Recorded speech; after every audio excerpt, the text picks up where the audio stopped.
Hello friends, எல்லாரும் எப்படி இருக்கீங்க? இன்றைக்கி நம்ம வீடியோவில் பாசி பருப்பை வச்சு நல்லா டேஸ்டியான சூப்பரான அல்வா செய்ய போகிறோம்.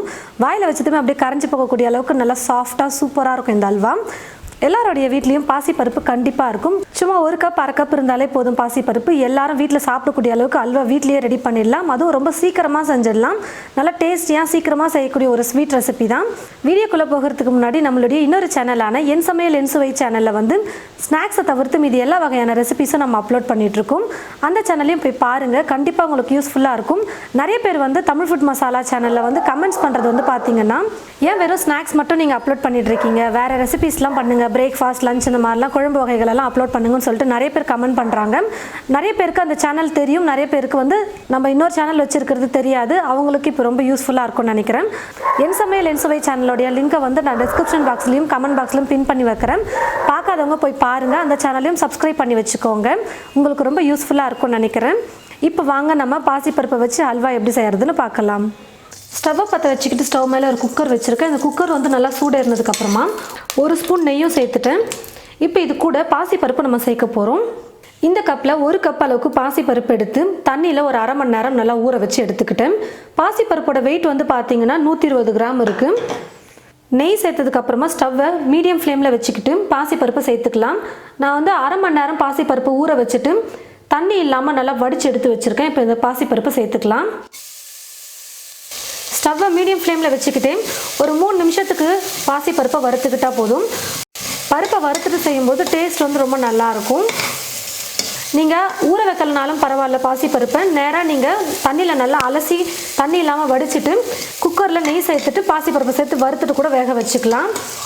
நான் வந்து சும்மா ஒரு அரை மணி நேரம் தான் நான் ஊற வச்சேன்.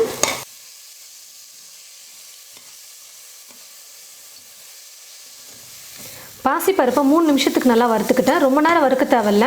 வறுக்கும் போதே பார்த்தீங்கன்னா பாசிப்பருப்போட மனம் வந்து நல்லா வர ஆரம்பிக்கும். அந்த சமயத்தில் நம்ம தண்ணி சேர்த்துக்கிட்டால் போதும். பருப்பு நல்லா இப்போ வறுத்துக்கிட்டேன். இப்போ இது கூட தண்ணி சேர்த்துடுறேன். பருப்பு வேகிறதுக்காக மட்டும் தண்ணி சேர்த்துக்கிட்டால் போதும், ரொம்ப அதிகமாக சேர்க்க வேணாம். குக்கர் மூடி போட்டு ஒரு 4-5 விசில் விட்டு எடுத்துக்கலாம். பருப்பு வந்து நல்லா குழஞ்சி வர அளவுக்கு வெந்திருக்கணும். அதனால் 4-5 விசில் விட்டு எடுத்துக்க போகிறேன். பாருங்கள் ஃப்ரெண்ட்ஸ், 4-5 விசில் விட்டு எடுத்துக்கிட்டேன். பாசிப்பருப்பு வந்து நல்லா குழஞ்சி வந்துருச்சு. இந்த மாதிரி பாசிப்பருப்பு நல்லா குழஞ்சி வந்துருச்சுன்னா கரண்டி வச்சு இப்படியே மசிச்சுக்கிட்டோம்னா நல்லா குழஞ்சிரும். ஒரு வேளை பாசிப்பருப்பு வெந்திருக்கும் ஆனால் முழுசாகவே இருக்கிற மாதிரி இருக்கும். அப்படி இருந்துச்சுன்னா மிக்சியில் போட்டு வேக வச்ச பருப்பை மிக்சி ஜாரில் சேர்த்துட்டு ஒரு 2 சுற்றி எடுத்திங்கன்னா நல்லா நைஸாக உங்களுக்கு அரைப்பட்டு வந்துடும். இப்போ நான் வந்து வேக வச்சது பார்த்தீங்கன்னா உங்களுக்கே தெரியும், நல்லா குழஞ்சி வர அளவுக்கு வேக வச்சுக்கிட்டேன். அதனால் இப்போ நான் அப்படியே கரண்டிலே மசிச்சு எடுத்துக்கிறேன். ஸ்டவ்வை பற்ற வச்சுக்கிட்டு ஸ்டவ் மேலே ஒரு கடாய் வச்சுருக்கேன். நல்லா அடிப்பிடிக்காமல் கனமாக இருக்கிற பாத்திரமாக எடுத்துக்கோங்க. அல்வாலாம் செய்யறதுக்கு அடிப்பிடிக்காமல் செய்யணும். பாசிப்பருப்பு எடுத்த அதே கப்பில் ஒரு கப் அளவுக்கு நெய் சேர்த்துக்கிறேன். எல்லா பொருளையும் ஒரே கப்பில் அளந்து எடுத்துக்கோங்க. அப்போ வந்து அளவு கரெக்டாக இருக்கும் நமக்கு. நெய் நல்லா காஞ்சதுக்கப்புறமா முந்திரி கொஞ்சம் சேர்த்துக்கிறேன். உங்களுக்கு எந்த அளவுக்கு முந்திரி வேணுமோ அவ்வளோ சேர்த்துக்கோங்க. நான் வந்து கொஞ்சமாக தான் சேர்க்குறேன். திராட்சை வேணும்னாலும் நீங்கள் உலர் திராட்சை கூட சேர்த்துக்கலாம். நான் வெறும் முந்திரி மட்டும் வறுத்து சேர்த்துக்க போகிறேன்.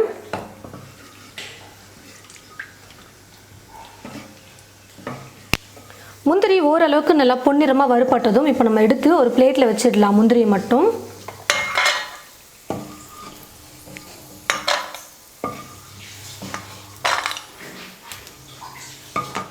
இப்போ இது கூடவே நல்லா வேக வச்சு மசிச்சு வச்சுருக்கிற பாசிப்பருப்பை சேர்த்துக்கிறேன். ஸ்டவ்வை வந்து மீடியம் ஃப்ளேமில் வச்சுக்கோங்க.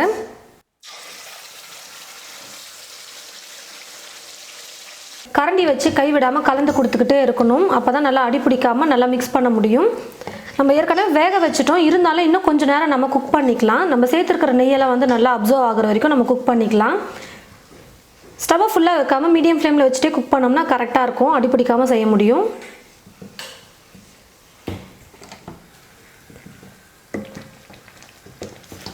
பாருங்கள் ஃப்ரெண்ட்ஸ், நெய் ஃபுல்லாக நல்லா அப்சர்வ் ஆகிடுச்சு. ஆனால் இன்னும் கொஞ்சம் நேரம் நம்ம வந்து நல்லா குக் பண்ணிக்கலாம். ஒரு நிமிஷத்துலேயே நெய் வந்து அப்சர்வ் ஆகிடும் நம்ம கலந்து கொடுக்க. கரண்டி மட்டும் எடுத்துடாதீங்க, இல்லைனா அடி பிடிக்கும், இல்லைனா உருண்டை கட்டிக்கும்.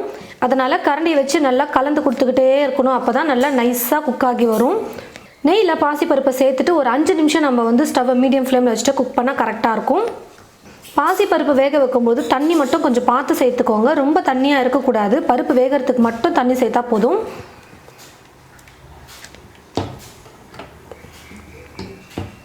பாருங்கள் ஃப்ரெண்ட்ஸ், பாசிப்பருப்பு சேர்த்து நல்லா ஒரு 5 நிமிஷத்துக்கு குக் பண்ணிக்கிட்டேன். கரண்டி வச்சு கலந்து கொடுக்கறதுனால தான் உருண்டை கட்டாமல் இந்த மாதிரி நல்லா நைஸாக இருக்குது. இப்போ இது கூடவே சர்க்கரை சேர்த்துக்கலாம். இந்த கப்பில் தான் நம்ம எல்லா பொருளுமே அளந்தோம். இதே கப்பில் சர்க்கரையும் அளந்துக்க போகிறேன். 2 கப் அளவுக்கு சர்க்கரை சேர்த்துக்க போகிறேன். அல்வாவெல்லாம் வந்து பார்த்தீங்கன்னா ரொம்ப ஸ்வீட்டாக இருக்கும். அப்படியே வாயில் வச்சதுமே அப்படியே திகட்டுற அளவுக்கு ஸ்வீட் இருக்கும் பாருங்கள் அல்வா வந்து. அதனால தான் நம்ம 2 கப் அளவுக்கு சர்க்கரை சேர்க்குறோம் 1 கப் பாசிப்பருப்புக்கு. நீங்கள் கொஞ்சம் ஸ்வீட் மீடியமாக சாப்பிடணும் அப்படின்னு நினச்சிங்கன்னா 1.5 கப் அளவுக்கு கூட நீங்கள் சர்க்கரை சேர்த்துக்கலாம். ஆனால் 2 கப்பு கரெக்டாக இருக்கும். இது கூடவே கலருக்காக கொஞ்சம் லைட்டாக குங்குமப்பூ சேர்த்துக்கிறேன். குங்குமப்பூ இல்லைனாலும் பரவாயில்ல, ஸ்கிப் பண்ணிக்கலாம்.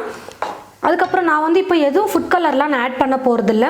உங்களுக்கு கலர்ஃபுல்லாக அல்வா வேணும் அப்படின்னு நினச்சிங்கன்னா ஃபுட் கலர் உங்களுக்கு எந்த கலரில் பிடிக்குமோ அந்த கலர் கூட நீங்கள் ஒரு பிஞ்ச் அளவுக்கு சேர்த்துக்கலாம். அல்வா வந்து இப்போ பார்த்தீங்கன்னா ரொம்ப தண்ணியாக இருக்குது பாருங்கள். நல்லா குக் ஆகி கெட்டியாக வரணும், அது வரைக்கும் நம்ம குக் பண்ணிக்கலாம். அல்வாலாம் செய்யறதுக்கு கொஞ்சம் நேரம் எக்ஸ்ட்ரா ஆகும். ஏன்னா நம்ம ஸ்டவ்வை ஃபுல்லாக வைக்காமல் மீடியம்லேயே வச்சுட்டு நம்ம குக் பண்ணணும். அல்வா நல்லா குக் ஆகி கெட்டியாக வர வரைக்கும் குக் பண்ணிக்கிறேன்.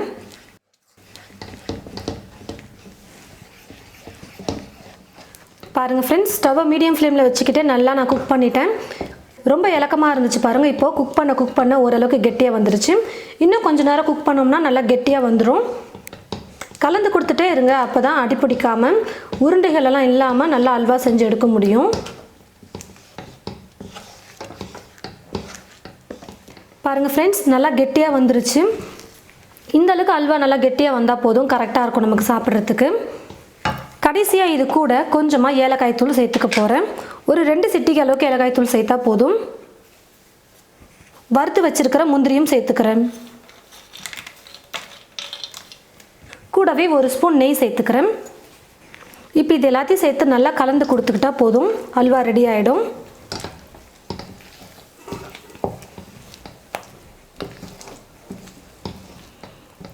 எல்லாத்தையும் மிக்ஸ் பண்ணியாச்சு. இப்போ நான் ஸ்டவ் ஆஃப் பண்ணிடுறேன்.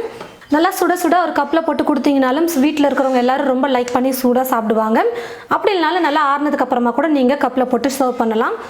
பாருங்கள் ஃப்ரெண்ட்ஸ், 1 கப் பாசி பருப்பு நான் யூஸ் பண்ணி அல்வா செஞ்சுருக்கேன். வீட்டில் இருக்கிற எல்லாரும் கொஞ்சம் கொஞ்சமாக சாப்பிடலாம். ஸ்வீட்டில் வந்து பார்த்தீங்கன்னா நிறைய அதிகமாக சாப்பிட மாட்டோம். அதனால் வீட்டில் இருக்கிற எல்லாருக்கும் கரெக்டாக இருக்கும். இந்த 1 கப் அளவுக்கு நம்ம பாசிப்பருப்பு போட்டு அல்வா செஞ்சோம்னா. கலர்லாம் நான் வந்து எதுவுமே ஆட் பண்ணலை. பாசிப்பருப்போட கலர், அதுக்கப்புறமா கொஞ்சமாக குங்குமப்பூ சேர்த்தேன் கலருக்காக. நெய்யெல்லாம் நிறைய சேர்த்து நல்லா டேஸ்டியாக வாயில் வச்சதுமே அப்படியே கரைஞ்சி போகிற அளவுக்கு நம்ம அல்வா செஞ்சுருக்கோம் பாருங்கள். ஸ்வீட்லாம் வந்து பார்த்தீங்கன்னா ரொம்ப கரெக்டாக இருக்குது. அல்வாக்கு வந்து ஸ்வீட் கொஞ்சம் அதிகமாக தான் சேர்த்து செய்யணும், அதனால் கரெக்டாக வந்திருக்கு. இதே அளவு கொண்டு நீங்கள் செய்யுங்க. இந்த மாதிரி கப்பில் போட்டு கொடுத்துட்டோம்னா அழகாக ஸ்பூன் வச்சு சாப்பிட்டுக்குவாங்க, ரொம்ப சூப்பராக இருக்கும். நீங்களும் இது போல் பாசிப்பருப்பு இருந்ததுன்னா உடனே அல்வா செஞ்சு பாருங்கள். ரொம்ப நேரம்லாம் ஆகாது, ரொம்ப சீக்கிரமாக அல்வா செஞ்சிடலாம். பாசிப்பருப்பு அல்வா ட்ரை பண்ணி பார்த்துட்டு எப்படி இருக்குன்னு மறக்காம கமெண்ட் பாக்ஸில் வந்து கமெண்ட் பண்ணுங்கள். இந்த வீடியோவை மற்றவங்களுக்கும் ஷேர் பண்ணுங்கள்.